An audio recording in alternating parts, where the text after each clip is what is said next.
This episode of Ain't That Swell is brought to you by our long-term legendary partners, Billabong. Billabong, far out. Just, fuck, how iconic can you get? They've got a new collection out. It's called the Bad Dog Collection. And you can unleash your inner 90s with this collection, fusing the essence of the oversized era into timeless workwear styling. So they've kind of comboed up here, 90s style into stuff that you can wear at work. You know that Credo's got his mitts all over this thing. This is some really good shit.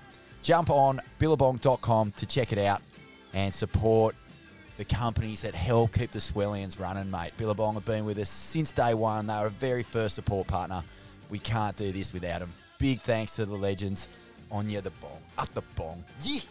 Hey, well, first of all, I'd like to say, and ASB are gonna find me, because I want to be a part of this fucking dumb wannabe tennis tour. You know, I think they got his testicles so far up their mouths that this is bullshit, you know? I'm not thinking about that right now. I'm just thinking about having won the world title and hopefully trying to win another one someday. You just drop in and just smack the whoop, drop down, snap, Well, I'll tell you, Stu, I did battle some humongous waves. Oh, that's the paper thing? Oh, surf looks good, Alvin. Not bad. Ain't That Swell with Jed and Vaughn. Oh, those guys are back! Get a haircut. Yes, shredheads, waxheads, kooks and barneys. Welcome to Ain't That Swell, the radio show dedicated to cutting fucking sick, mate. Sick like Dunga. Sick. I'm your host, the two-time Gold Cone Piece Award-winning surf journalist, Scum Valley's finest himself, the punch-drunk pikey, the sultan of psilocybin, the maestro of micro dosing, Smithy. And I'm joined here as always by my loyal co-host and friend, frontman of the Goons of Doom, former editor of Surfing World Magazine, Tracks Magazine, and Waves Magazine, Vaughn Rinsed Corn Deadly. G'day, Smithy. Hi. Vaughn, it's been a frenetic few weeks since we were last on the air. Plenty has transpired, Hasn't it? in the global surf scene. Yep. Plenty has transpired in the global surf scene, Smithy. Plenty has transpired between my ears scene at Splendor in the Grass, where I saw you, mate, during, was it the Pinyao set, or was it Little... What was that chick's name? Little Sims. Yes. That was fun. Yeah, what Where'd you go out there? Yeah, I had a hell of a time. In fact, I'm glad you brought it up because I was just overwhelmed by the bizarre paradox of the modern music festival experience.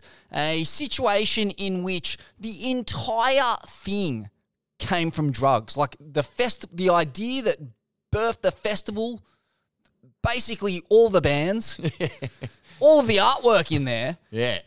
It's all gestated from drug-inducing genius. And yet there is just one place where drugs is discouraged, and that's the thin blue line as you're entering the festival. Before you get in there, you can fucking fist yourself, you can train wreck yourself, you can do whatever the fuck you want with yourself.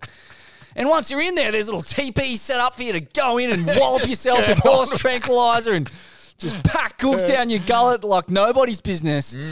And it just seems so odd to me that drugs are illegal and still stigmatized in this one remaining little bastion of society. And you know where it is? It's at the front gate. And I was walking out to get some stuff from the car, and I saw this poor bugger, mate, 19, heading in to have a hell time with his mates. Sniffer dog just up him like you fucking cannot believe. Just like nose buried that far up his court. He must have pushed him deep, Smithy, because he felt the cold sting of that dog nose right up the cracker. And, yeah, mate, geez, I felt bad for him. I was like, this poor bastard, all he's about is just sharing the love with his mates. And here he is, copping a fine, has to go to court. God knows what. I don't know what the process is. It'll be a days. Section 10, just some fucking pointless chewing up of resources in the judicial system. Harmless Grom. Just out for a bit of fun. Like, yeah, it was a tough. I felt for him. Mate, the whole thing is harmless. That's the thing. Like, you get inside there, everyone's fucking chockers. I don't know fucking who brought the mudload in their prolapse cornhole, but someone did a massive for the boys and the girls because everyone was fucking gurney. It was an absolute gurn fest in there. But as a result, like the happiest, funnest crowd. As soon as you remove alcohol as the predominant drug of choice, and it becomes MDMA and ketamine and marijuana and LSD and mushrooms, like immediately the festival takes on this like cosmic, friendly, much more lucid state of being. And it's undeniably better. Collective state of being. Yeah. You're not sort of on your own program and sort of getting a bit of stink nose and you back up over just meaningless nonsense. You're there to connect. And you're connecting with the music, you're connecting with the peeps, connecting with a heap of swellians out there. Whoo! Few torch swellians out there, Smithy. And Gussie, mate, if you're listening, best on ground. Jeez, you were incredible, mate. And big shout out to you. And there's a few I met, often in urinals. Don't know why, but swellians love to say good day in urinals. Is that a thing? Have you encountered that? Yeah, a bit of shooting the urinal puck around. Yeah. Sure, couple of sword fights with the swellians, all a bit of harmless fun, Smithy. Just watch the Shears crew. But yeah, good time, Smith. Good to see you out there, mate. Was a good time. Tyler Wright overcomes some long period energy to get a solid result at J-Bay. This is what she had to say, Vaughn. Following one of her heat wins, I was kind of worried I was getting my period during the heat. Had some mild cramping. It was meant to come through yesterday, but it was a day late. And, just classic Tyler, isn't it? Just another piece of bravery, of vulnerability, of just that signature Tyler Wright honesty. She pulls no punches. The Culburra hashtag Queen. We know that much at this point of her career. And, I, for one, commend it. I think it's great. I just thought a great share, not an overshare, not at all. And I also kind of thought, got me thinking about, you always kind of got to look to the women in society to really take the lead on everything that's important. The suffragettes, the getting rid of lead from paint, it's endless. Yeah. And I just thought, I think male surfers could really learn a lot from Tyler. And For sure. We talk a lot about mental health issues on this program, physical health issues, confidence, grit. But Vaughn, there remains one topic that's still off the table: poo pains. Ooh. Yeah. You know the vibe. Poo pains, especially for World Tour surfers, they've travelled halfway around the world. They're all clogged up from the plane food, the weird jet lag. Suddenly the comp's been called on. Your first heat, you smash a bean, you start limbering up, and for the first time in days, you feel a few bubbles and warbles in the gut. But there's no time now. You know what's coming, but you're already in your steamer on the sand, and the world's watching. What do you do, Vaughn? You can't just disappear into the dunes and dig a hole. You got to cradle that baby and deal with the contractions, keep your composure, and get the W. Yeah. No, I'm feeling you, mate.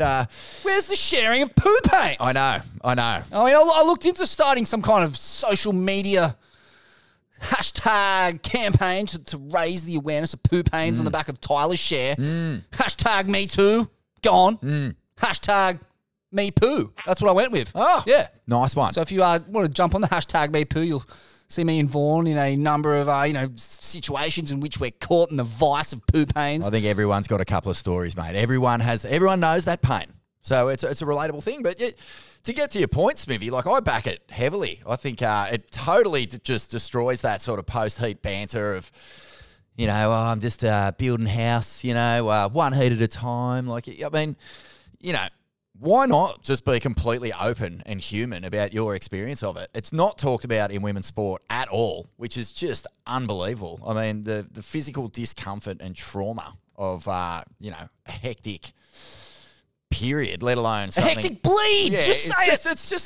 It's Tyler would say it. Tyler would go there. I agree. I totally agree. And I just like that, in this world where everyone's complaining about surfers being homogenised and pasteurised and vanillarised up the wazoo, someone comes out, talks about an actual issue that definitely has the potential to affect performance. And I don't know about you, but there was a lot of kind of scrunched up noses and people kind of... Really? Yeah. There was people all over the shop sort of going, oh, what's this about? It's a bit much. Yeah, and I was going, Wanting mate, to know of fucking Tyler Wright, serious? the 2-time Tyler's menstrual cycles. Well, I think we do, Vaughn. well, I back it heavily because, I mean, how many times during events have women won events with this sort of pain and discomfort? Like, men don't have to suffer that sort of thing. Well, hey. Do they? Let's not go too far. I mean, we just mentioned hashtag me poo, and I can imagine, Ethan Ewing, Jack Robbo, coming out of this starchy Australian diet, thrown into the bubbling cauldron of El Salvador, and just packing hot nuggets in their gut while they're winning heats and being too ashamed, too afraid to share the pain that they're going through in the post. I think it paves the way for that, Vaughn. I think we're entering a brave new world of honesty and vulnerability. You know, like what other than me poo? Like where does the man? How does a man comment on this reliably or in a way that's informed, other than through empathy or understanding and just knowing that fucking this is something that is a real world problem that people have to fucking deal with. Like, that's why I don't get the scrunchy nose stuff. I'm not down with it. I thought the only thing, it might be refreshing as well. You know, I was thinking of, like, I don't know, Griffin Colapinto, for example, post-heat interview, someone saying to him, what was going on out there, mate? You didn't seem yourself. You looked a little bit stiff. You looked a little, he was going, yeah, look, I haven't shat in days, mate. I was thinking he might go down that road of more like, look, I hooked up last night, big dry root and sesh, didn't get the shot away. The blue balls. Exactly. Yes. But that's the only thing that, this is apples and oranges, but I'm saying, wouldn't that be a refreshing way to talk about your heat and the different things that can affect you during a heat? It's more human and it's more relatable and I can get behind it. So, yeah, back at it, Smithy. I agree, yeah. There does seem to be some kind of a wowzerish reaction to any sort of chat or ailments or injuries that affect the nether regions. But, Vaughn, I'm pretty happy to boldly go where a few men have gone before and stick my nose fair into this case and really get deep into the muck. Yeah. And understand this a bit more. Smithy, I don't know if you caught the story. It was on Beach Grit. But did you see the incident at the Munich standing wave during the week? I didn't, but I heard about this. Please go on. Oh, my God. Oh, well, they've got the crowd there. I don't know. I think it might have actually been an event in the Munich stationary wave, the one that's in the city there, made famous by every surfer who's been there and had a crack at it. But yeah, this guy, he layers up. He's probably had a few tins. He takes his clobber off. He grabs the board, and there's a little rail that goes down into the water. And he tries to do that Aussie right trick. Yes. The board slide. Oh, and we know how that ended. Oh, guess what he did? He ripped his cock off. No! He did. If not the cock, then definitely the pouch. He is pouchless, my friend. He just clipped it on the end. Worst place possible, he falls into the river. It's impossible to watch. Hectic. Wow. And Derek Riley, not one to miss an opportunity to really put some sting into an already painful situation. And I think he what did he do? He added a classic chapter or passage from a Hemingway novel about a man who loses the junk, and it's a hard read, mate. Not gonna lie. It reminds me of that story. The only other person I've ever heard of losing their appendage, I may have told it on the podcast before. It was relayed from the emergency nurse at St. Vinny's, who will remain nameless, but it was a poor sod who showed up on day 3 of a meth bender with a marine-grade cock ring stuck to his dick and a penis that looked like fried capsicum. And, he just said, look, what do I do here? And I can't get this cock ring off. I've been fucking going hammer and tong for days. How do I get this thing off? Oh, no. So it was left to the nurses to break out the grinder and get rid of the cock ring. And, nerve damage. Sadly, it was all she wrote. The Willie had seen better days, and it was off with his end bit. Oh, gosh. Wow. What a way to start the show, mate. Wow. Anyway, look, So just to be clear on this beach grit, this German standing river wave, and it wasn't Marlon Lipke or Nick von Rumpel. No, not that I know of. I don't think any of the German or German-born representatives, Portuguese-based German-born Olympic qualifiers, I don't think any of those guys will be taking part. Although it does open that chapter again, doesn't it? It does open that trans convo. You know, I mean, if it's an accident that happens in front of the world like this, can you really? Oh, jeez. Oh, I'm not going to go there. Nah. Number 4. Dane Reynolds nearly decapitated by a glass door. Wow. Vaughn, plenty of blood and guts in this episode. Yeah, this one was gnarly. I mean, far out, as close to death as the Venturians ever come, I'd imagine. Definitely, I mean, the guy's famous for surfing 4-foot waves, so definitely doesn't really risk the biscuit and waves of consequence, although he did get that one skits on a pipe in first chapter. But, yeah, this thing was gnarly. So this is what he had to say about it.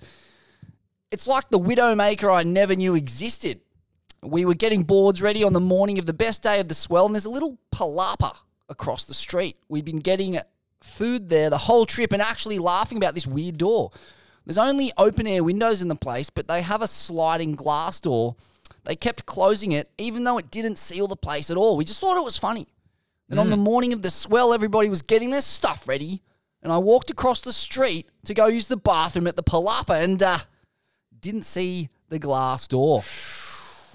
So, yeah, the glass door just shatters all over his head and face, and this is the aftermath. It was so strange, it wasn't even painful. At first, I was just embarrassed, and then my forehead started shooting blood. I was just telling my friends to go surf, not knowing how bad it was going to get. They were all saying, nah, dude, you're going to the hospital. I was so grateful. It's just something I never thought of that could kill you. But it was really gnarly. The glass cut so sharp and deep, I guess it chopped a nerve, and heads bleed a lot. And They do. Next minute, he's out there in roping sand bottom pits on what looks like some kind of current era flat rocketed contraption, stuffing his face, like getting properly tubed in a swimming cap, which, you know, far out with a deep head wound. I don't know if I'd necessarily be recommending you to go surf a Mexican brown water river mouth or Point Break, whatever the fuck it was, but geez, he's taking some serious risks there. I feel like watching someone walk into a door, I mean, usually it's one of the funniest things that you can witness. Like, other than someone walking into a spider web from the other side of a footy field where you can't see the spider web and they walk in, just start, you know, going ballistic. So normally I would say that walking into doors is incredibly fun for everyone else who watches you do it. Not the case this time around for poor old Dane, but the swimming cap, it got me thinking, Smithy. There's such a good marketing opportunity here for Former. Imagine like a Former times Michael Phelps swimming cap Gator Buge combo that you could sell to stoners all around the world. Surely between the two of them, Dane Reynolds and Michael Phelps, you're going to reach a few people. Oh, absolutely. I mean, Phelps, the guy, was on the back of the Wheaties packet. Next minute, he's just lunging this gigantic cone. He's just a romper. He's the most winning Olympian of all time, I'm pretty sure. He's got more medals than anyone else. Most winning stoner of all time. There's no doubt about that. What a legend. And then I was thinking, what about Ando? Ando could do an Australian / Dawn Fraser swimming capped, cropped, dandy leg pant. Interesting. Thoughts? Yeah. Why not pounce on this? I mean, no one has tapped into this swimming cap market for a long, long time. Do you remember that it's definitely happened? I think Curran might have even done it once years ago. But if all else fails and Former fail to capitalise on this incredible opportunity, what about Gath, mate? Gath, there's no time, there's no place where Gath is inappropriate. And Dane Reynolds has learnt that the hard way, Smithy. If he'd been wearing a Gath, would he have been sliced open in this weird Mexican outpost? Yeah, I mean, it's about time Gaff released another product. It's been a good, 30 years since they've put anything on the market. And I mean, the swimming cap, it has a place in surfing. There's no doubt about it. I mean, you see people popping up on your social media feeds on the regular, getting their ears drilled.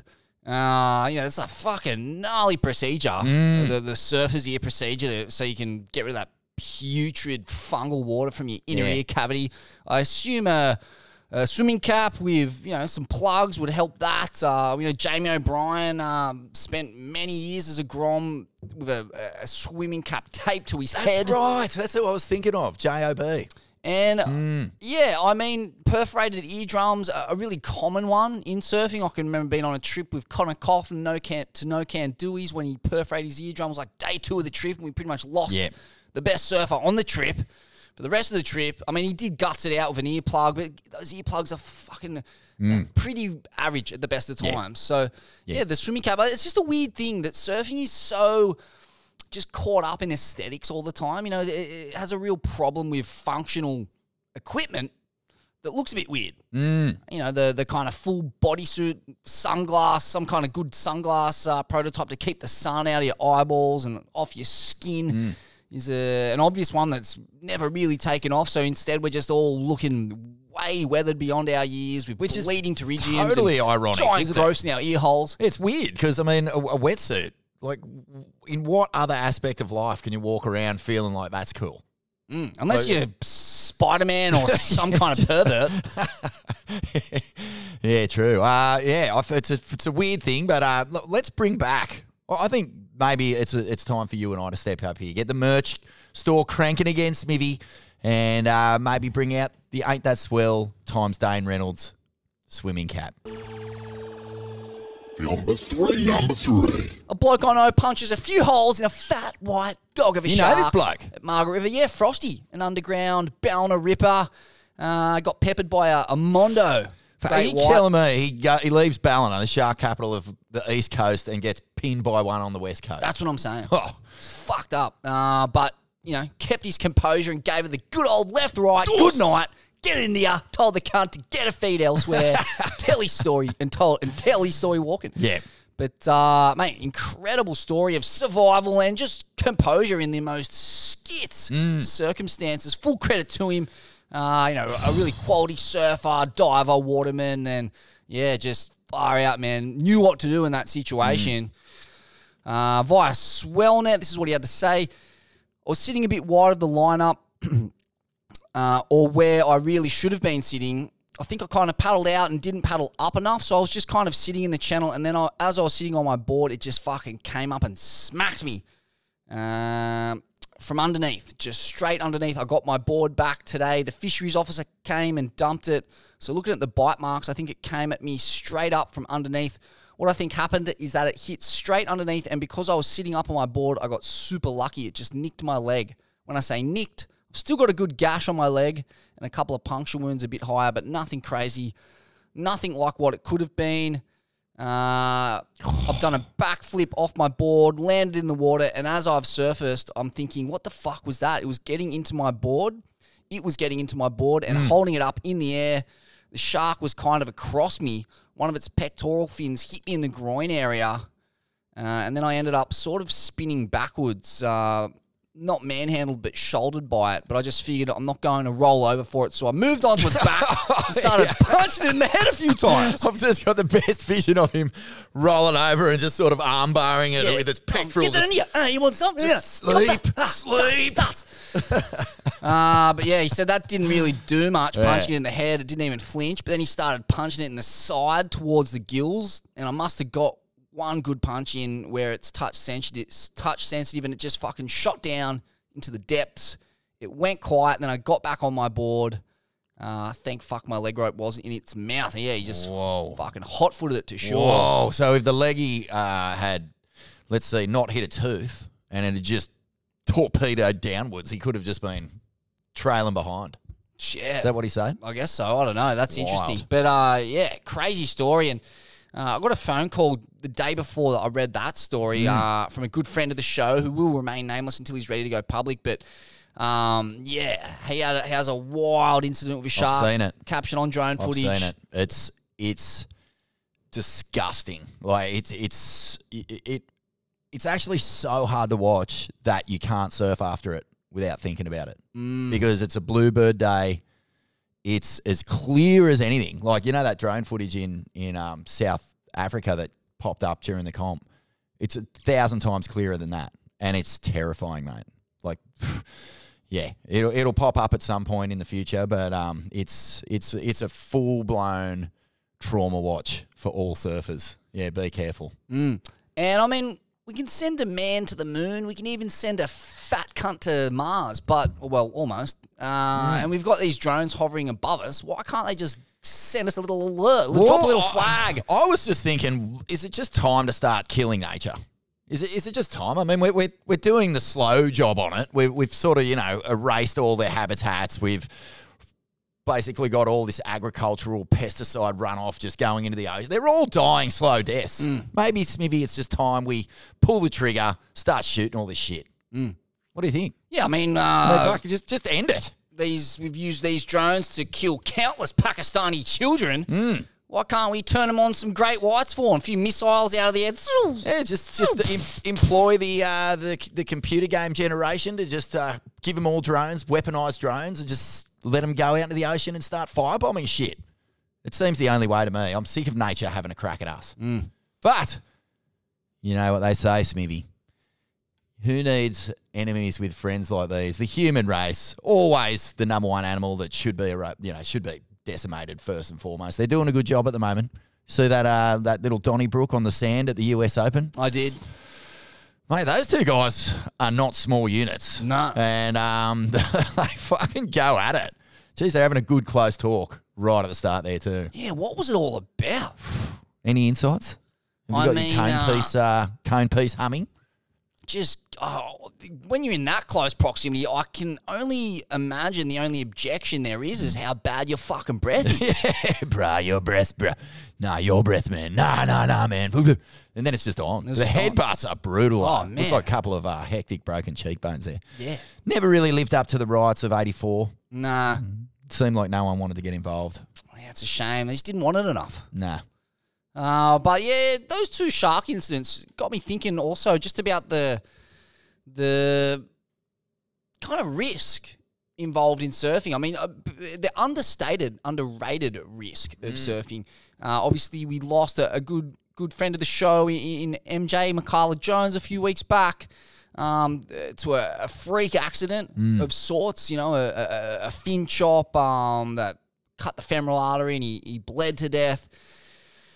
And I just think that a lot of us don't fully understand or respect how close surfing brings you to death. Like, it's so fun and so frivolous 99% of the time. But, yeah, there is a kind of a real perilous aspect to it, and I'd almost guarantee that no one is prepared for when that goes down, whether it be a shark attack, any kind of serious, blood loss scenario where the people have the knowledge to do something about it, tourniquets at the ready, stuff like that. Whether we even really know what we're up against in terms of, especially with the threat of sharks, what's the data saying, where is it at, what are the mitigation strategies we can employ ourselves.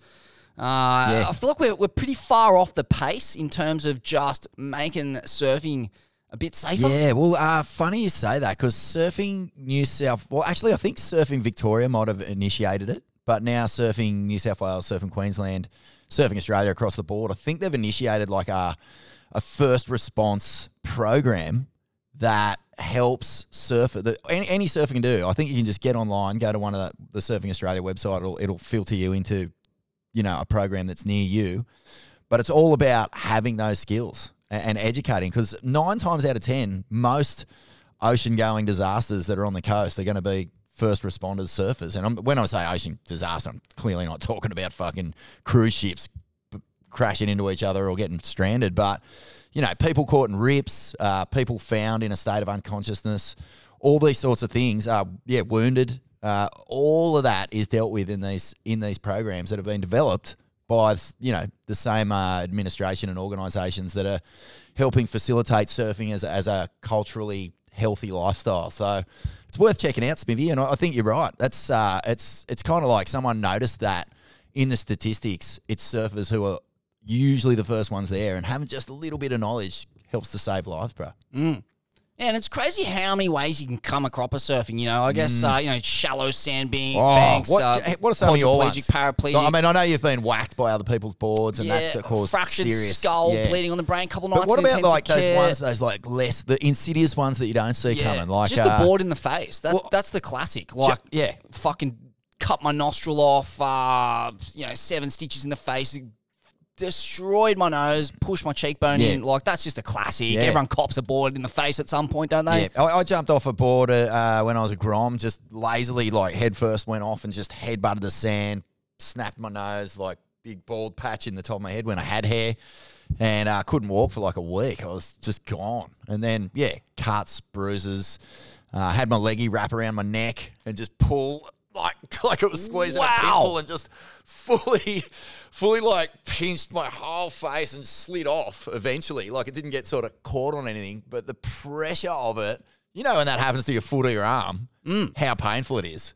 This happened to my face, man. It was fucking outrageous pain. Yeah. I mean, not an injury, but unbelievable, like, how bad it stung. Yeah, and just a couple to rattle off of me and other people, landing on shallow bits of rock on my ass, like nearly getting corned. I had a friend who got properly corned and punctured, like, right up his cornhole. He had a big tongue that flopped out of his bum like I don't know what it was, like his colon or something slopped out. He was in a colostomy bag for 3 months in a Portuguese hospital. Luke Kennedy, the former tracks editor, coming in at sunset, snapping his board in the shorey and cutting his jugular and very nearly bleeding out on the beach. And wasn't that Ross Clark Jones who just put his hand straight in the hole and just gripped it all and held it together? Right? Wow. Pretty sure. Surfing Senator Peter Wish Wilson on the show talking about, similar to MJ, getting a fin chop in his arm, I believe it was, nearly bleeding out on a remote beach in Tassie, having to tourniquet himself.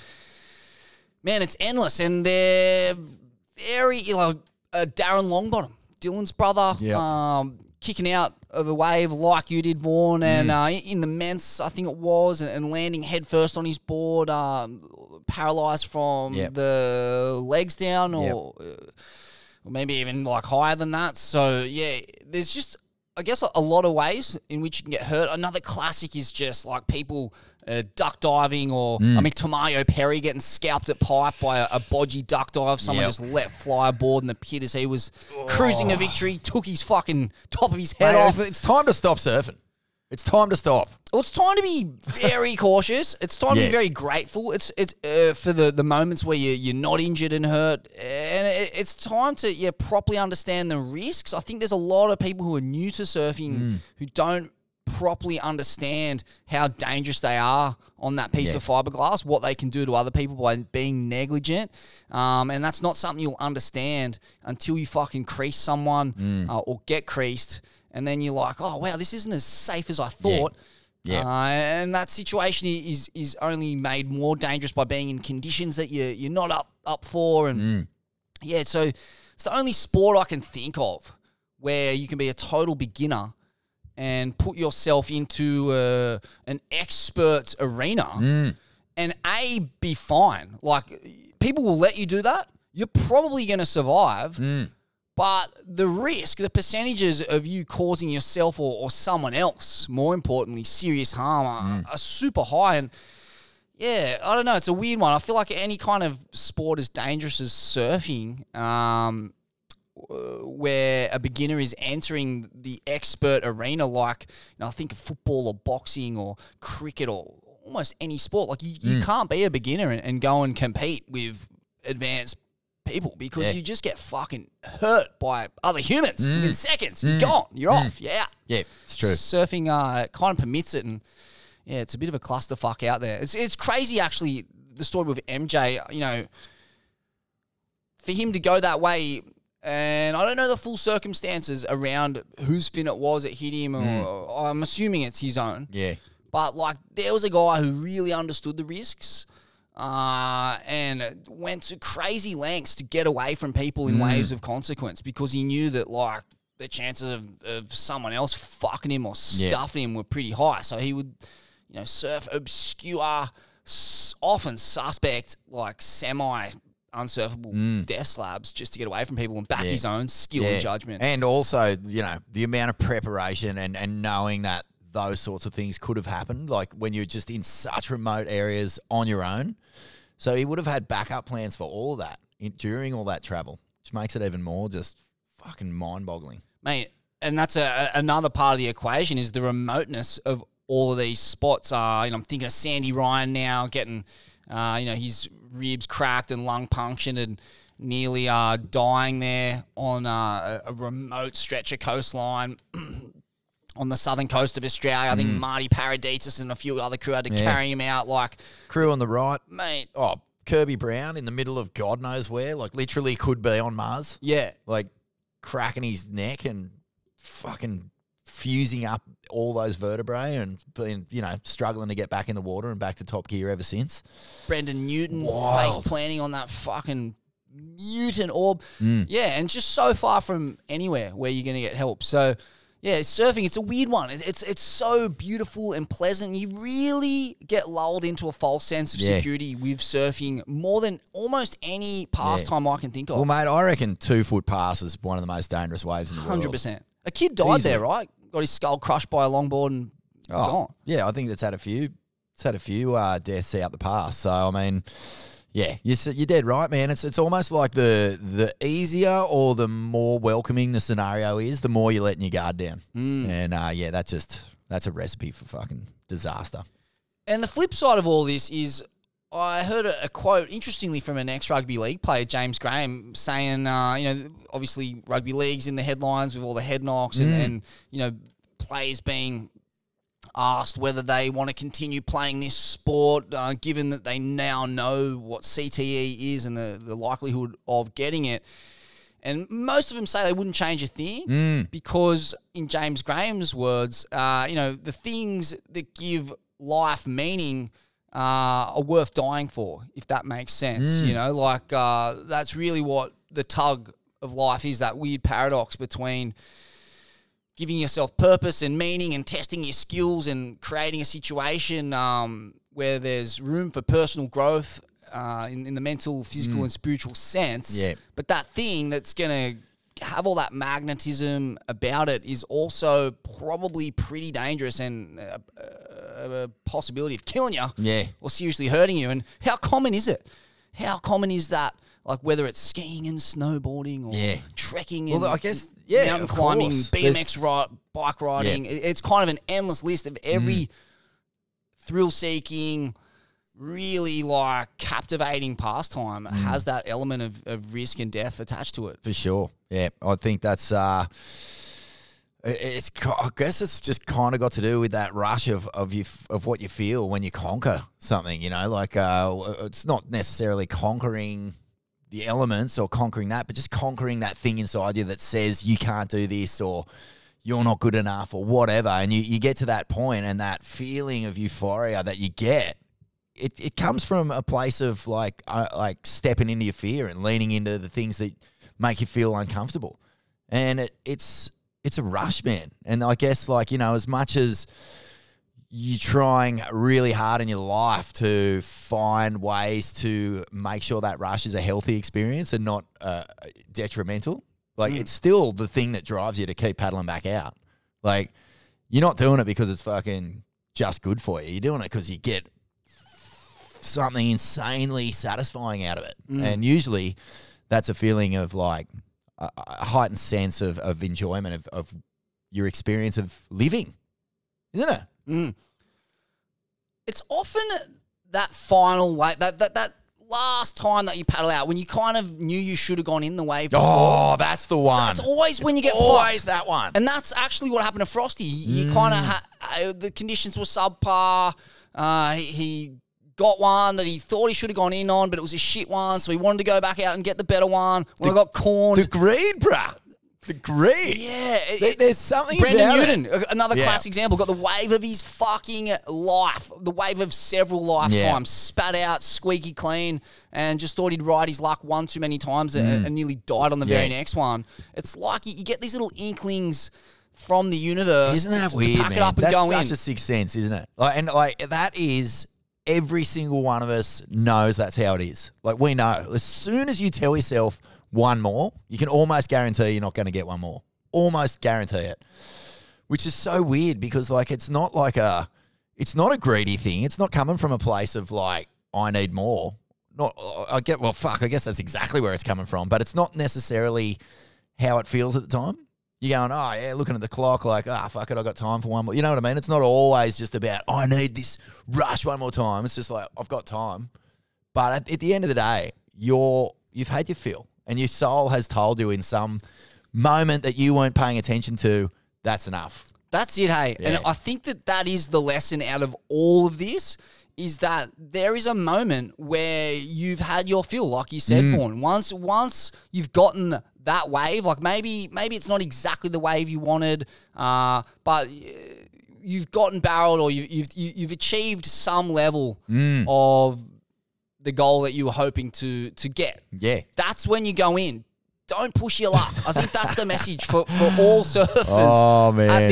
At this time in history, with sharks and crowded lineups. Crowds is probably the biggest Just be one. grateful. Don't push your luck. Be happy that you're not fucking working in a cobalt mine in the Congo. And just get a couple and be happy. Mad. Ain't no sunshine when she's gone. Oh.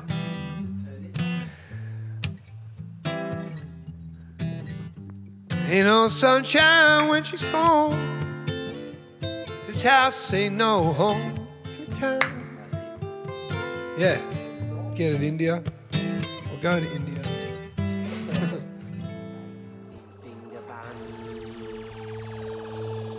Number 2.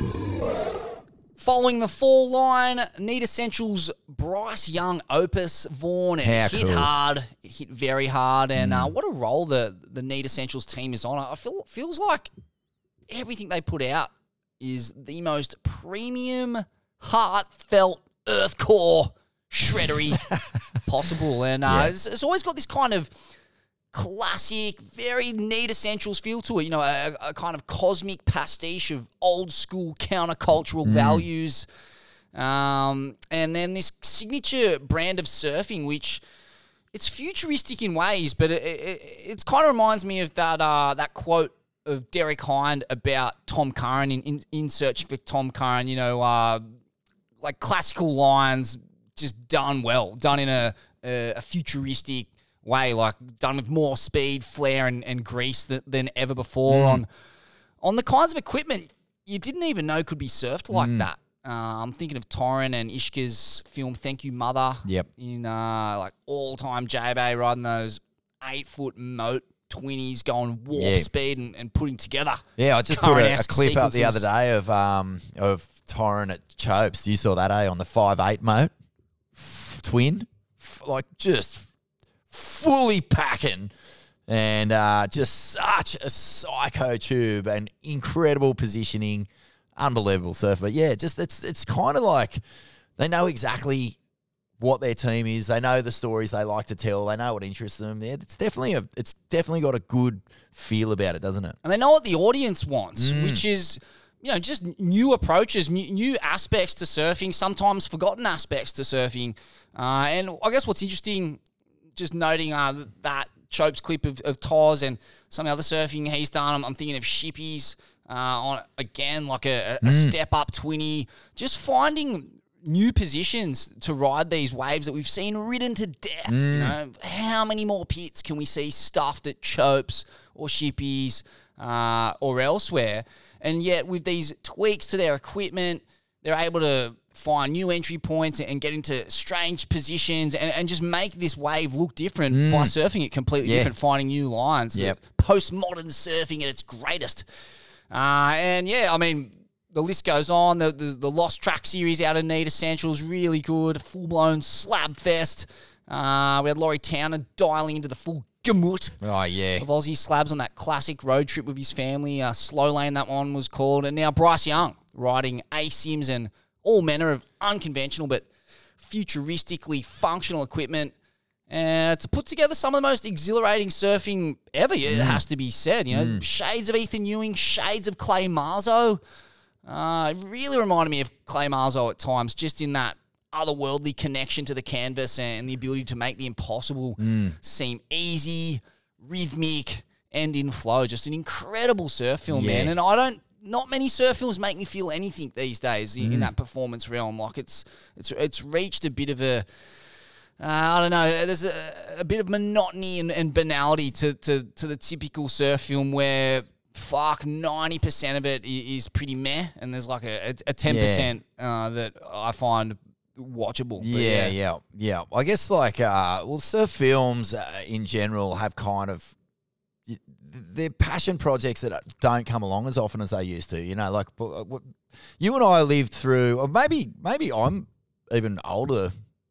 I've got, what have I got to do, 10 years or something? But anyway, like, you know, I grew up in surf movies on the big screen. Like they'd travel, like they'd come through your town. You bought tickets. I saw Surfers the movie when it came out at the Bruns Picture House, and all down the line at Kempsey RSL. You know, like these were the only ways you could see these brand new films when they came out. And then it went to VHS, which was, you know, my first VHS I ever owned was a pirated copy of Filthy Habits that Matt Smith brought round one arvo because we had somehow we had a video cassette player. I got fucking no idea where that came from. Mum must have been backsheesh. Someone owed her a bit of money or something like that, Smithy. But so like, you know, the surf film, it went from just this one-off experience that you'd have with the whole tribe to watching it in your house with your best mates on VHS to, you know, basically just diminishing into little clips that you watch by yourself on a phone. So like, you know, the whole experience of watching a surf movie, it's not just about what you're watching, it's the way it's elevating back into storytelling. And especially with these sorts of characters that we're seeing, the more unique and the more original they are, like Bryce. You know, I remember Navrin Fox saying to me years ago when he was just a grommet, mate, you have got to keep an eye on this guy. Like, he's worth a story. Just blown away by the way that he surfed. Like, nothing else. Just going, you've got to see this kid. He fucking surfs Elias, he surfs twins, he surfs logs. He surfs them all, and he shapes a lot of them himself, and he's just a freak. And, sure enough, you know, he's been on a wild journey because it's not just about Bryce, you know, it's about his name. His old man, it's beyond not needing an introduction, but Nat is not, was just one of the most powerful figures in surfing for 4 or 5. His head just fucking caved in. Oh, a couple of purple eggplants under the ice pockets. Are you kidding me? But like Nat is just so wild, man. And you know, he was on the forefront of that country film movement. He was the first guy to like go, fuck, this whole comp scene, this whole corpo fucking pathway we're on. I'm off it. I'm off it. And up he goes up the coast. And swing it. Up he goes up the coast to build his little, hotel at Angari and live the dream. But no, you know, like, to be fair, you know, Bryce it's a lot of shadow to come out of, and to do it in the way that he's done it. And even the title of this film, Fall Line, is a full Nat philosophy, purest line, whether it was surfing, snow skiing he got wildly into, or Bolivian ether wash, was the fall line, mate. You know, like the basically the place that gives you the most speed, like the perfect position on the wave or the mountain or wherever. It's all about the fall line. That's where you got to be. And I love that nod there is there. Yeah, in the title of this. The fall line is essentially it's the descent from a high line. Is that correct? Yeah, it's like that's right. You get high, and in that moment that you are hugging that high line, generally, like, twin fins seem to be the best to kind of glue yourself to that top ridge of the wave. And in that kind of drifting, almost weightless feel, that is the fall line. And, man, those Elias too, far out when they're on a rail and in that part of the wave that Bryce is getting. Classical You're so right. It's just so fun to watch because it's so expressive, man. Like, it's in Bali during that Red Monkey Full Moon movie session. And I was riding just a little fish of his, and I was loving it. And he goes, oh, let's swap boards. And I got on his board, could not ride it. Like, I hadn't ridden a shorty a modern shorty, let alone a fucking Formula One race car. And Mick was just like, mate, just surf it as hard as you can fucking surf it and it'll work. And that's what it was. Whereas, like, what Bryce is doing is just flow state surfing. Like, it's all about positioning and using the wave, not just like fucking using every sinew in your being and every part of your body to just get the thing to fucking move. It's actually about just perfect positioning and utilizing that power and harnessing it to do surfing that hasn't been done before. It's beautiful, mate. It really is. He's kind of reaching new realms of high performance, rhythmic, flowy surfing. It's hard to kind of package that up and sell it to the masses. Hence why your Clay Marzos, your Dane Reynolds, your Bryce Youngs kind of tend to fade off into obscurity where they're only really known about by the core kind of hardcore surf aficionados. Really made me think too, watching the film, just how Bryce has managed to keep himself off the radar, you know, out of the public eye. Like, for a guy who's pretty well in the top handful of surfers on the planet, you see very little of him, hear very little from him. He's lived such a classical kind of country soul lifestyle really out there on the property. Where is it, like around Grafton or something before it fucking burnt down? Shaping his own boards, hanging out with your Ryan Birches and another in that category of cosmic core lords. Yeah. Just kind of whittle sticks and given how good he surfs. And Nat Young too. Fuck, man. Guy's still rich. And, you know, just on that little personal anecdote, I was bleep it, but it was bizarre, man. I was surfing out there. It was about, I'm going to call 8-foot sets, pretty solid. And it was just me, Nat, and Batty Treloar, like when Batty was alive. I couldn't believe it. I was just sitting out there going, fuck, I've transported in the morning of the earth, man. I'm sitting out here with Nat Young, Batty Treloar. They were on huge this particular wave, but it was just a mindgasm. Mind gone. Incredible. On your Batty. Number 1. Skits, Flick Alert, Vaughn. Yep. Couple more mind melters out on the interwebs at the moment. Quicksilver's new blockbuster, Repeater. Mikey Wright, undeniably the star of the show. His performance on that Irish slab is insane. Far out, man. Maybe his first crack at the slab, I think. That was like just on the smaller day, like straight out there, straight into it. Absolutely full send mode, gets the craziest double up. And yeah, it's amazing to see a surfer with that aggressive mongrel attitude who wants it so bad, just wants to huck him, pull it. I mean, it's easy to forget that a few short years ago, this guy was toweling up John on the world at the time, I guess. But yeah, amazing that he's followed that path of Reynolds. Thick left slabs or steep, deep knives on psycho right pits. Like, the guy is a wizard in the chamber. Crazy punt game. Crazy calves, right up in that convo with the best surfers. Oh, man, I didn't realise how much I missed Mikey Wright until I started watching this movie. I was just going, where has he been? I felt like, you know, when you it felt like an all-you-can-eat breakfast buffet after you haven't eaten for 6 months or something. I was just gorging Smithy, just until it's just so full and about to burst. But the froth levels were just so off tap because it just felt like I felt relieved in a way. You know, like just like you get home after the smorgasbord, you undo your pants, your gut slides, like everything's just falling out. You're like, yes, at last, some Mikey Wright. But again, man, like this is a really stylish film too. Like it's showcasing a team that is fucking really.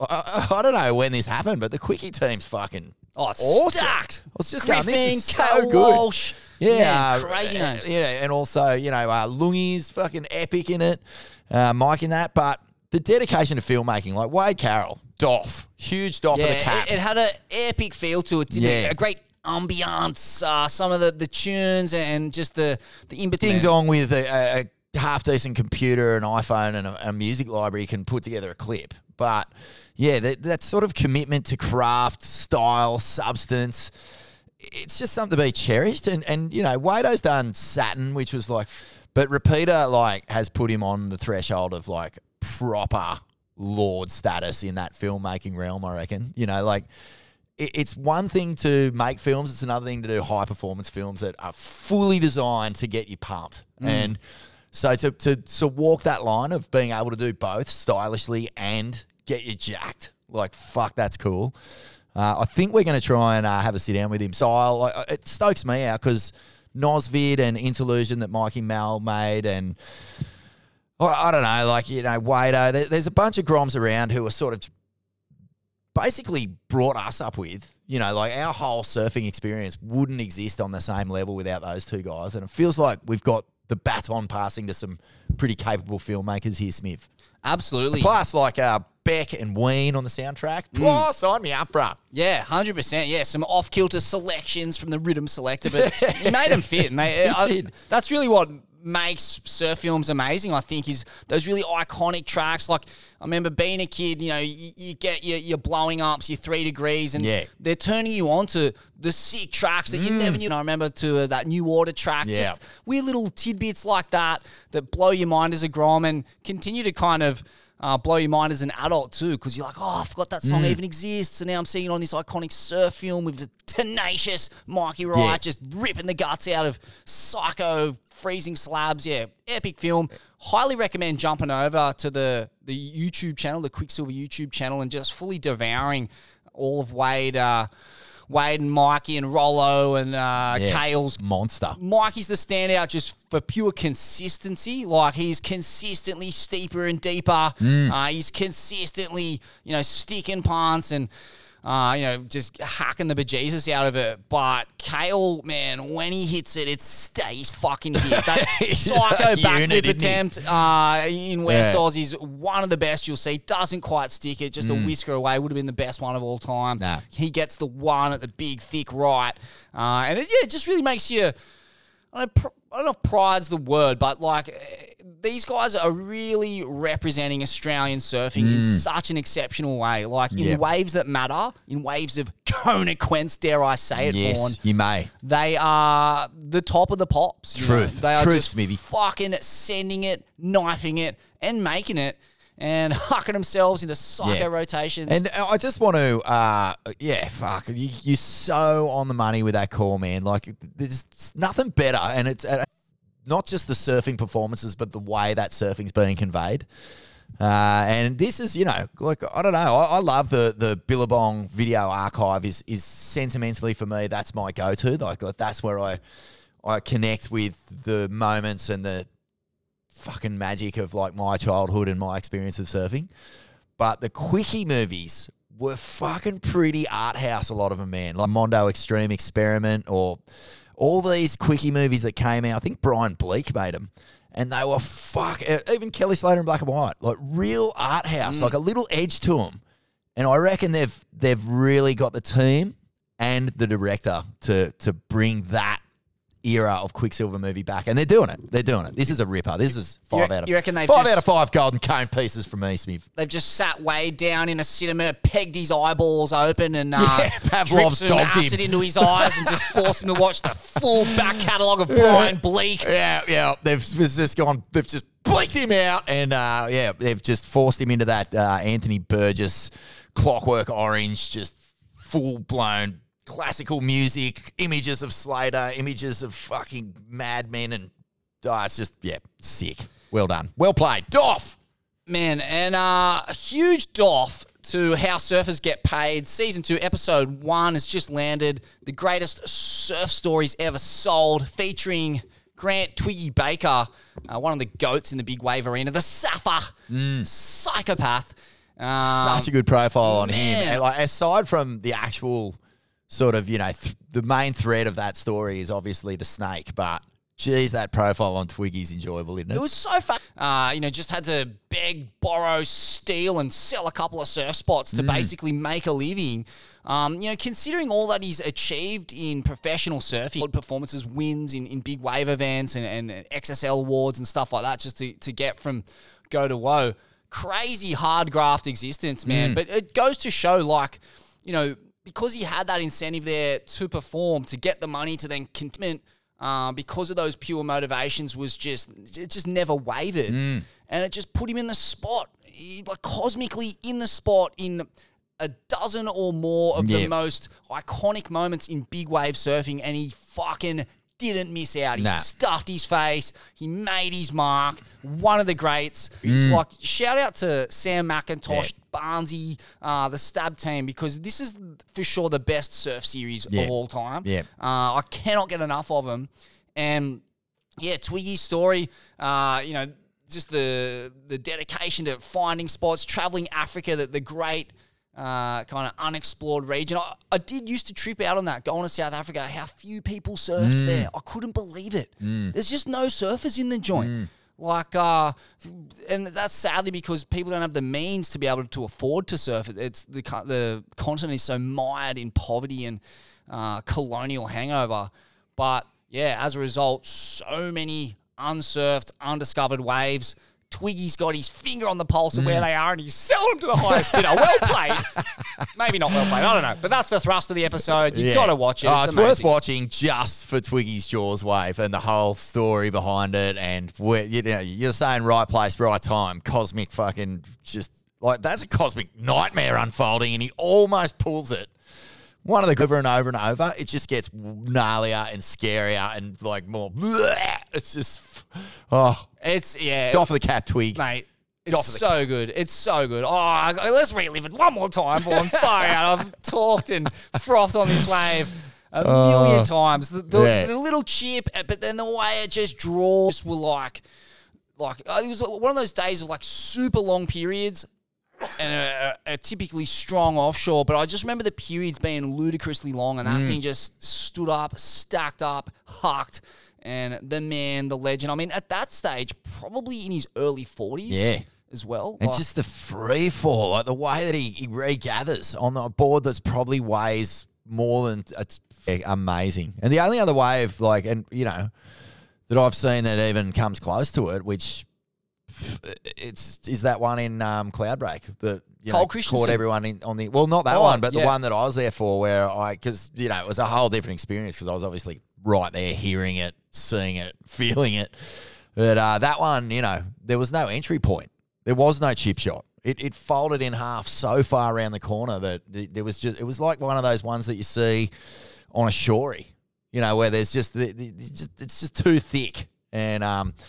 Yeah, that's well worth checking out. That series is fucking worth the $12.95 admission or whatever Stab Premium costs for sure. How's the idea of chipping into something and seeing a section like that, knowing that you're going to go into the bowels of that? Like, that's what he knew he was about to undertake, and he sent it. I just can't fathom that. Like, the mentality, the commitment to see that the lump and the thickness of that next section, and there's just this little moment in time, and it needs to be 101% commitment to that moment and what you're about to do. Our lemon Billabong also supporting these eps, so on you the bongers. Bongers and some better beers. What could be better than that? So, hit the YouTube because we're going to start. Live yet. So that one's about to go live on YouTube. Come face to face with one of the greatest Core Lord, Cone Fiend, Kingpins. Yeah. And ever come out of South Sydney or the Senator world. Peter Wish Wilson. That's right. He's up there.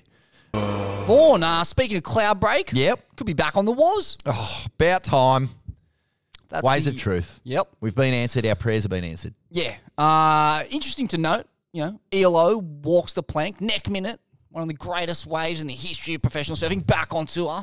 Yeah, needed to be. You do the math. But I think this goes to the heart of what I think surfing needs to be as a product. And that is something with an element of risk and danger. Like, essentially, it's I grew up in a world where it's either rugby league or boxing, and now UFC. Like, it's combat sports with serious physical and mental consequences when you lose.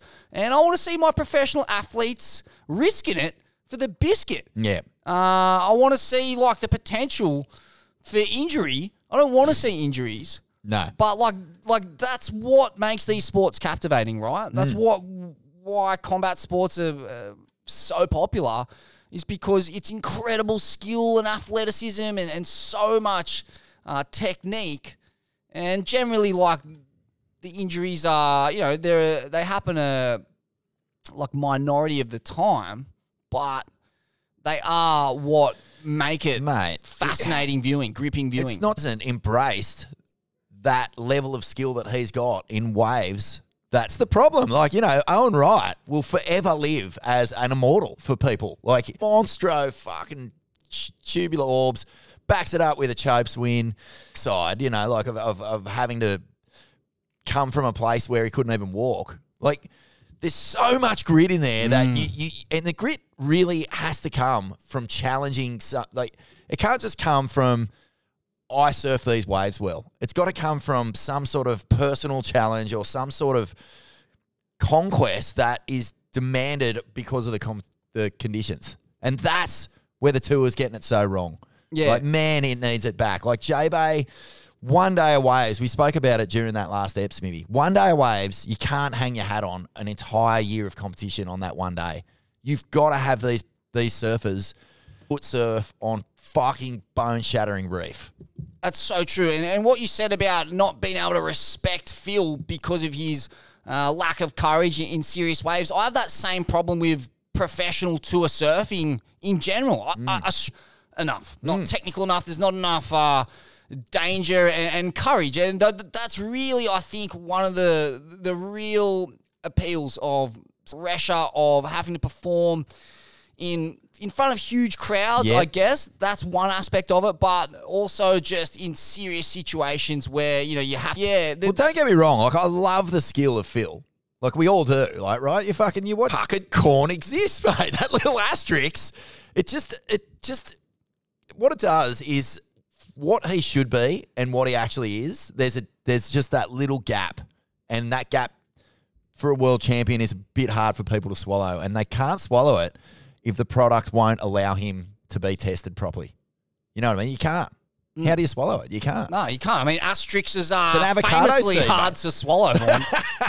Pokey, puckered little things.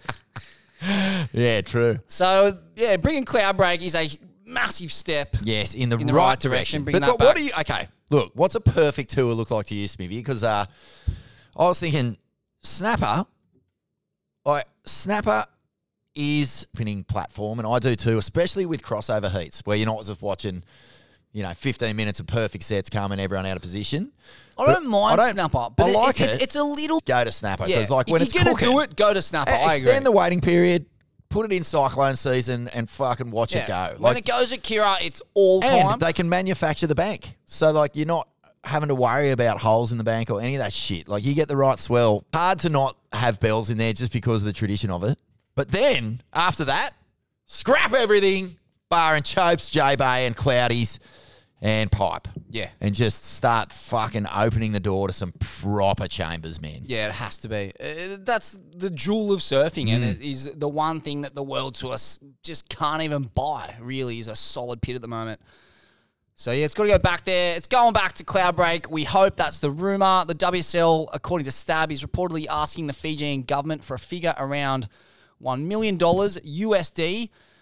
This is in exchange for the marketing exposure that a CT event would bring. Spearheading negotiations is the business-savvy Andrew Stark, Vaughan Starkey. He's a heavy hitter in the administrative realm. And Stark, he's a forerunner for the WSL's new CEO. He's currently serving as the general manager. That's an interesting one. Starkey as the CEO, the new CEO. And just for reference, Stab says the biggest government spend on any WSL contest is the Margaret River CT, where the West Australian government puts up over $1 million per year to the cost of running a tour event to be anywhere between $3 to $5 million insurance, etc. $3 to $5 mil to run a World Tour event. As we understand it, the WSL has managed to cut down some of these event costs in recent years while still providing a premium product and service. But running an event of this magnitude would almost certainly cost more than the $1 million they're asking of Fiji. $3 to $5 mil to run a World Tour event. It's costly. It's a costly exercise. You wonder how they can strip some of the costs out of it. I Jeez, don't man. think they can. Yeah, it's a hard one. I don't know. Look, whenever I hear those numbers getting bandied about, like, you know, in our world, Smithy, it sounds like a lot. But to people who own a super yacht, it's not even the cost of their fuel to get from, like, you know, one Mediterranean port to the next. So maybe we've got to stop looking for these benefactors in the United States and start heading to the Mediterranean and the Middle East, because that's where the coin is, Smithy. And then you don't even have to worry about the budget on these World Tour events. And I don't know, I kind of like the idea of Starkey. You know, this is a guy who surfed Waimea the day after the Eddie. He's one of administrators who gets it done hell or high water. I know he can ruffle a few feathers here and there, but what is it? You can't bake a cake without cracking a few eggs or something like that. It's no, what is it? You can't make an omelette without cracking a few eggs. I don't know. I don't know what the future of this tour looks like, but it's got to start with Waves of Truth. The product has to be good. If the product's good, I don't think $3 to $5 mil is that expensive to put on an event. There's only you only need 8 to 10 of them in a year, halves, that are already, all the back-end processing has been done. So why not just fucking roll up the sleeves and fucking go to a few new places and just... It doesn't seem like... I mean, fucking golf and tennis tournaments give away a third of that as prize money. Yeah, but that's because they have amazing broadcast rights and the broadcast product is so sellable. You know, it takes place at a certain tempo. There's a certain amount of action per half an hour, whereas surfing, you got fucking two cunts sitting there for 40 minutes half the time. Yeah. There's about 5 waves ridden. So you got that problem. And, you know, this is what David Gingell, the ITN club president, said many years ago. We've said it many times on the show. We've got to call Lords him heavily. Ginge, come on, bruh. You know, Channel 9 CEO, he said surfing will never be... That doesn't apply when you're in Waves of Truth. So if they want to get the broadcast deals and the broadcast rights and you know, you get these hundreds of $1 million deals that most mainstream sports have, it is about going to fucking Psycho Slabs and putting the world's best in those situations. And, you know, there's enough... Product above all else, man. It's the simplest thing. You said it way back in the day, man. And, like, I know it's a line that is taken from Rabbit's time as ASP president, but best surfers, best waves is the product. It's such an easy one. How many words are in that sentence? Best surfers, best 4 words. Yeah. Floppy fucking Shark 4 foot Island, right-handers. The box. Like, there's so many waves that are fully blown out that I'm happy to sacrifice for the good of the was. Over, huge over. Get Cloudy's back. It's a step in the right direction. Vaughan Laird Hamilton, he's no call. He's bourgeois, bruh. I couldn't believe it when I saw this in your notes. Unbelievable. This is according to a new interview with Forbes magazine via Beach Grit. Even Forbes announcing this is not a good sign for Lairdy boy. It's not. His stocks are going way down in the core stakes and way up in the financial reality stakes. Laird had this to say to Forbes. He said the best thing he ever ate was unforgettably delicious foie gras from a restaurant in Bordeaux. Well played, Laird. Oh, dear. He typically flies first or business class. Not bad. Good size. Good for some. His favourite piece of luggage is a Yves Saint Laurent carry-on. He always brings Viennese lip balm, radical moisturiser. Jeez, he did look good and supple, didn't he? Despite decades of weather-beaten sun damage, whipping around in freaking ski boots on hydrofoil sticks. Yeah, how does he look that good? He's got to be on the stem cells as well. I mean, what else is he tapping into? Just moisturiser, mate. It's not that hard. Moisturiser made of baby foreskin. Yeah, something like that. I think, exactly. Grown in the Tijuana. It's Petri dishes of something like that. Yeah, but the legal stem cell industry is thriving in Mexico. Has he gone off an abyss of mainstream capitalist sellout nonsense? Or is he still the core strapped legend, Jaws pioneer, Millennium Wave, madman of yore? Jeez, I don't know if I ever didn't think, and this might just be because I was a young, impressionable mind when I first saw North Shore and his Lance Burkhardt character, but I've just always had little bit of a rub the wrong way with lead. The writing was on the wall early, wasn't it, when you maybe, put it like that? you know what I mean? Like, it was a hard character to get behind, Lance. And That lead. Larry body paint costume. Yeah, Are you kidding me? even his ads back in the day in old Surfer mags, just ripped to pieces, holding like a tail of a weird sort of tribal printed gun in front of his bits. Just never sat with me all that well. Millennial Wave, sure, that was a moment, but even still, I don't know. Don't know if I gel with lead all that much. Under. It's a big under. But, he could be the next WSLC. Okay, so I, for one, welcome our new overlord. But moving right along, Vaughan. Kalar Grace reveals all in a tell-all with Stab following that near-fatal pipe wipe out of the backdoor shootout. Well, yeah, this is what he's got to say. Thank God they're the best water patrol in the world. One of them told me that there's normally only one jet ski in the water at any given time, but for some reason, at that moment, there were two in the water. Noland was super in Hawaii, so Kamalani jumped off to grab me, but since the current's so strong, it jumped straight off onto me, and then the other jet ski picked us up and threw us on the sled. I wasn't breathing. They brought me straight in and did CPR. They said it was the most water they'd ever seen come out of somebody, which is wild, because imagine how... For those guys too. No, it's their mate. Tight, mate. From there, it was straight in the ambulance. You're not actually supposed to have people ride with you in the ambulance, but Billy Kemper jumped in, who's like an older brother to me. I don't think anybody would have told him to get out at that point. He told me that I flatlined twice in the ambulance.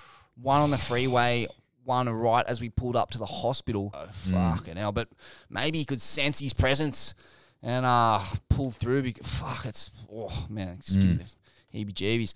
So thank God for Billy. He's so knowledgeable about water safety and all that stuff. He was actually a really big part of my recovery all the way through. He's like my older brother. I can call him at any time about anything. So thank God for Billy.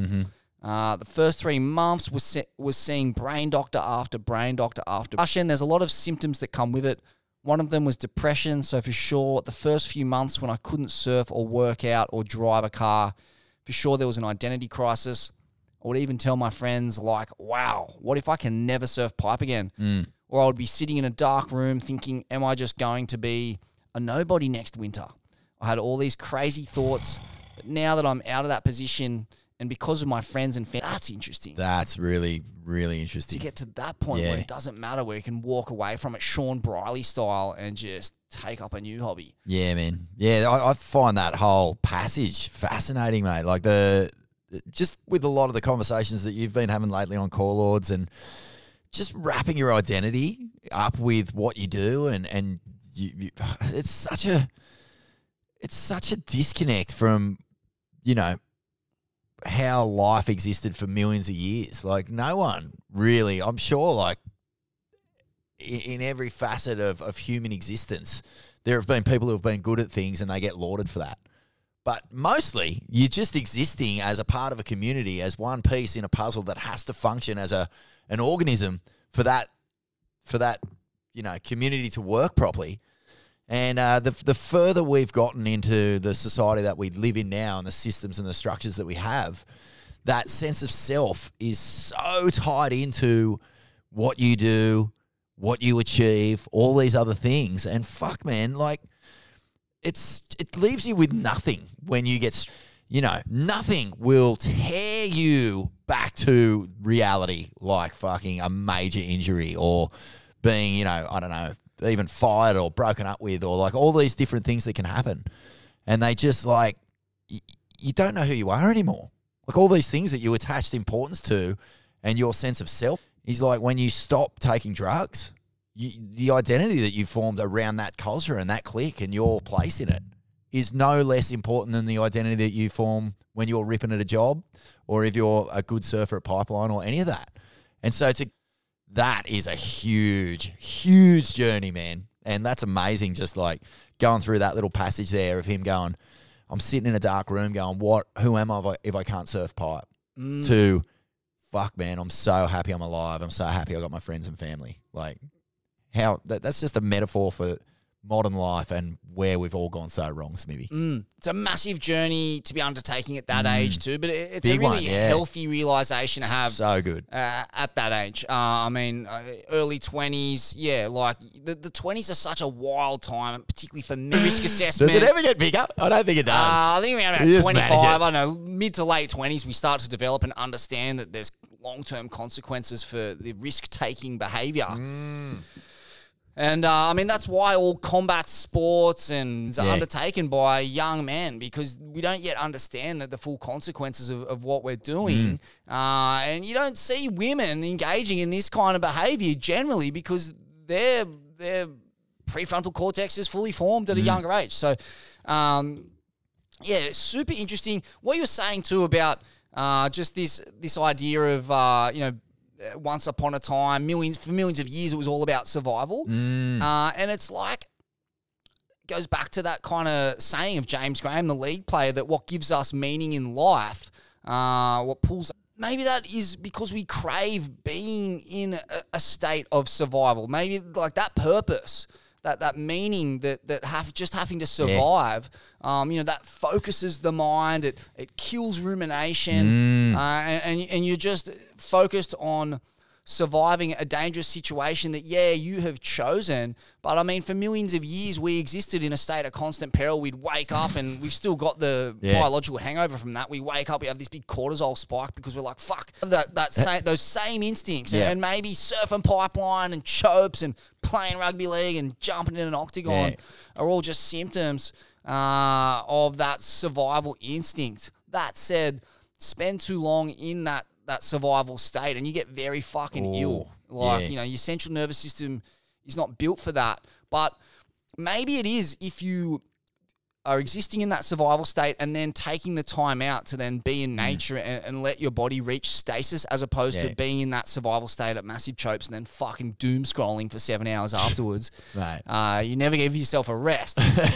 So, yeah, it's fascinating, man. Yeah, it was super interesting coming from a life of where violence and thuggery were like just par for the course. And, you know, I'd built an entire social network around that, and it was about survival. Like, my mates were psychos, but I needed those people so I didn't get picked on or bullied. But then being friends with them opened you up to a whole new world of psycho behavior because, you know, their beefs became yours and so on and so forth. And, you know, I got the job at Stab Magazine, and I was reminiscing on this the other day. For those first 2 years I was working at Stab, the only 2 years I was really a full-time employee there, I was still playing A-grade rugby league for Bondi United in the South Sydney competition, which is fucking skitty. And, like, that was my first window into the fact that the identity I had built around me, purely out of survival and necessity, was completely at odds with how most of the world functioned. The next 10 years trying to be a different person, I lost those friends. I like really, how long? Like at least 7 or 8 years before I made any serious changes. Like I still had that wiring was so deep in me, but it wasn't until I came across the tools to actually change my biology and central nervous system out of that wiring and that state of survival that I made strong in me. Oh man, I don't. Yeah, it's understanding that, you know, like consciously that your identity is a construct. You know, like that it's been informed by so many different stuff, and to take it away is fucking terrifying, bro. Even if you're doing it yourself, like you said, if you're introduced to a new world, you start to delaminate from your identity in this past world. That's terrifying because you're leaving a comfort zone. You're leaving a place where you feel good and you like have where you status, know you have who status you are in that world, and you step into this new world, and they don't want to know you because you're from the other world, and your wiring, your language, your accent, your behavioral certain, and then that leads to a whole raft of new experiences emotionally. You know, struggle for meaning and purpose. You know, I'm just saying, you know, no, like your identity is just a fucking construct. Like it's a product important of your upbringing, your environment, like all these things. Yeah, but you can you can read like importance to it in the way that it identifies who you are and like the way that people see you. I don't think like it's more like you and experiences and fucking realizations like this because we've been through it already. I think your way into that new identity, I don't think. Like, I think there's or lack of an identity, I should say, that you're starting to create. And for me, it was like the tools initially, I didn't have any. It was psychedelics, like LSD and mushrooms. And changing the programming. Yeah, and as soon as I started dabbling in those, and, you know, with really pretty unpleasant circumstances, man, like it was brutal. When I was realizing who I was and some of the things I'd done to people, and like, man, it was fucking awful. And yeah, like, try everything. Try it all. Why not? Like, just, it doesn't matter. Like fucking doing Kundalini breathing exercises at some yoga studio in Bali, like fucking, like, I don't know, like there was endless situations that I just like threw myself into, like, you know, hanging out at squats in Madrid, you know, just walking around fucking Europe on my own for 5 months, like whatever, you know. That was such an important phase, that kind of wandering His thing. Yeah, and just figuring it out. Like, you don't know who you want to be, but you know you don't want to be who you were. That's all you know. Yeah. And so, like, the next few years, a lot safer, healthier, happier, more responsible, and eventually, at a certain point, spiritual, in the sense of, like, you know, what makes me a decent or valuable, for lack of a better word, person to have in a community or as a friend or a family member. And, you know, at the end of the day, like, a lot of the time taking risks with your health is not really a spiritual thing. That's not enhancing your value to the people around you. That's really opening up the potential of you becoming a serious burden for them if you become sick or ill, or not that those people are burdens, but you know what I mean. Like, fuck, no, man, I know what you mean. If someone has to take care of you, not at any point saying it makes them a better person than the average Joe fucking delivering the milk or bread, or like, I don't see the world like that. I applaud their theatrics because I wouldn't want to do it, and I find it so fascinating to watch and to pick apart the psychology behind it all. But big wave hero doesn't have time for anyone unless they're a fellow big wave hero. Like, who's the person you ultimately respect more? It's definitely the fucking monk, right? That's my take.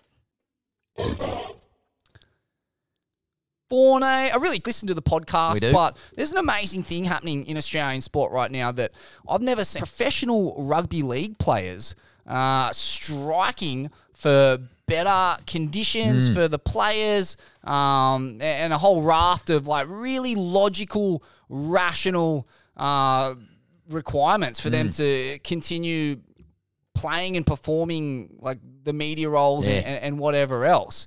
And it's just a fascinating social experiment of sorts where we're seeing this like super high profile sport with these high paid players that couldn't be bigger in this country, and they're just not playing ball. Yeah.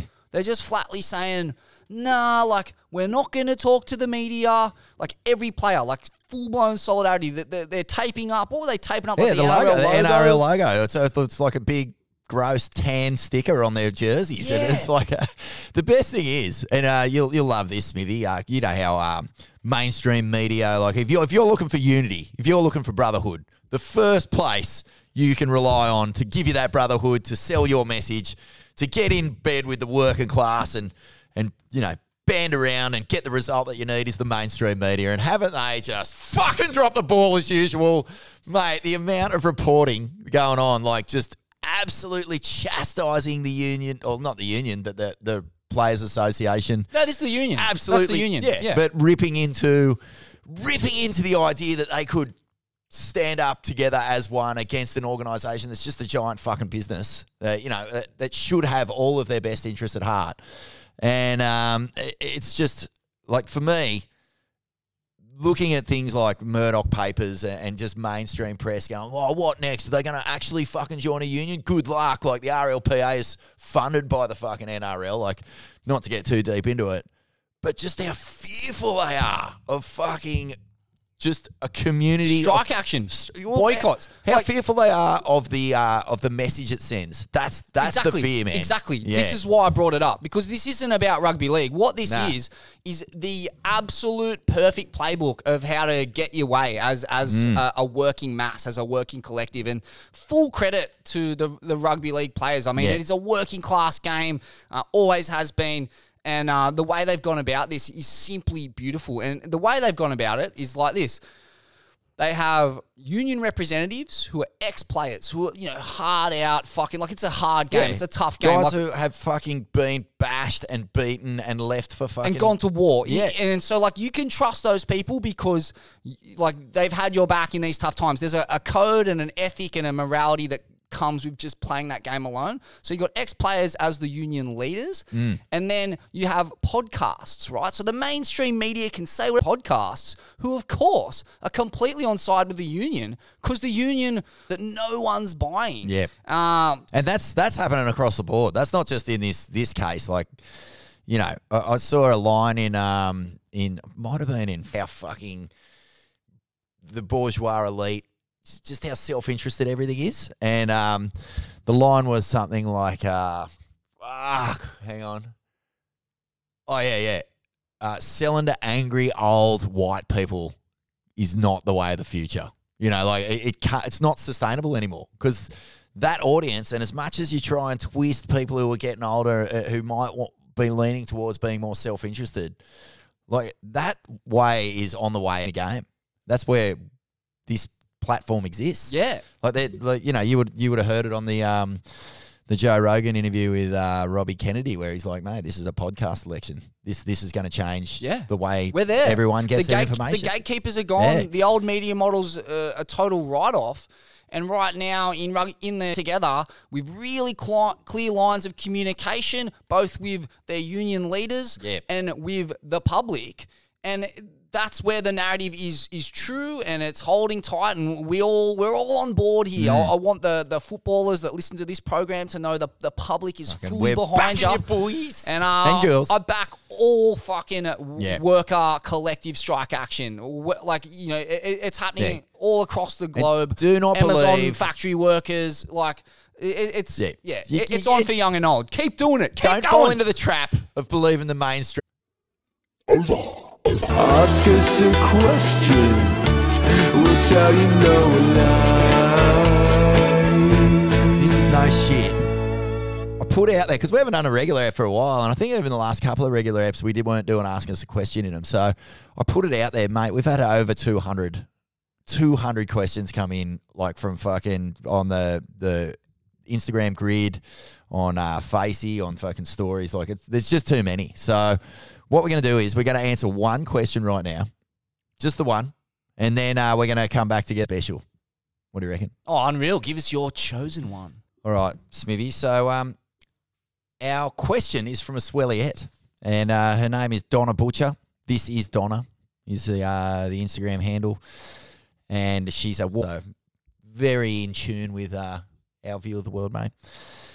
And Donna wants to know this. Something my husband and I have been debating over lately is, what on earth is a frontside barrel ride called if you don't own some beef? AKA if you're a woman, UTFS. Now, you may recall that we had christened the frontside tube as rinsing corned beef. It made sense, but washing the cod piece. We forgot to bring the Swelliettes into this. And what suggestions do you have for rinsing corned beef if there's no beef? Washing the clam.